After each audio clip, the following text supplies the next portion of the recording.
Ang paggamit ng gadget gaya ng cellphone habang nagmamaneho ay banta sa kaligtasan ng driver, ng mga sakay nito at ng mga motoristang kasabay nito sa daan. Ang pagmamaneho kasi nangangailangan ng buo at sapat na atensyon lalo na ngayong panahon ng tag-ulan. Ano nga ba ang batas na nilalabag ng mga pasaway na driver na gumagamit ng gadgets habang nagmamaneho?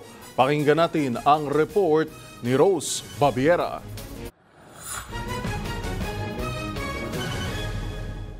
Bagamat kaagapay na ng mga driver ang kanilang mga cellphone sa pagbiyahe bilang navigational device, mahigpit pa ring pinaalalahanan ng Metropolitan Manila Development Authority o MMDA na ang paggamit ng kahit anong mobile device o electronic gadget ay ipinagbabawal ng batas.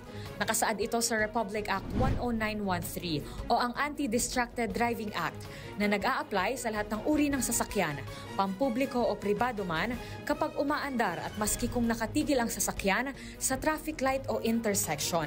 Sa ilalim nito ipinagbabawal ang mga sumusunod: ang pagtawag at pagsagot ng tawag, pakikipag-text, paglalaro ng mobile games, pagbabasa ng electronic books, panunood ng pelikula o anumang mobile video content, at pagbabrowse ng mga online platform gamit ang internet.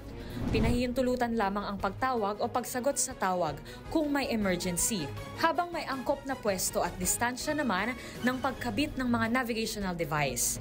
Ang sinumang mahuhuling lalabag sa batas na ito ay maaaring pagmultahin ng 5,000 pesos para sa first offense, 10,000 pesos naman ang multa sa second offense, at 15,000 at suspensyon ng driver's license naman ang ipapataw na multa sa salarin sa third offense.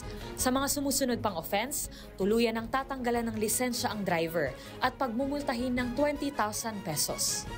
Kung mayroon pa kayong nahuling ipinagbabawal na akto o kaya naman ay mayroon kayong reklamo, itag nyo kami sa DZRH. Hoy! Bawal yan!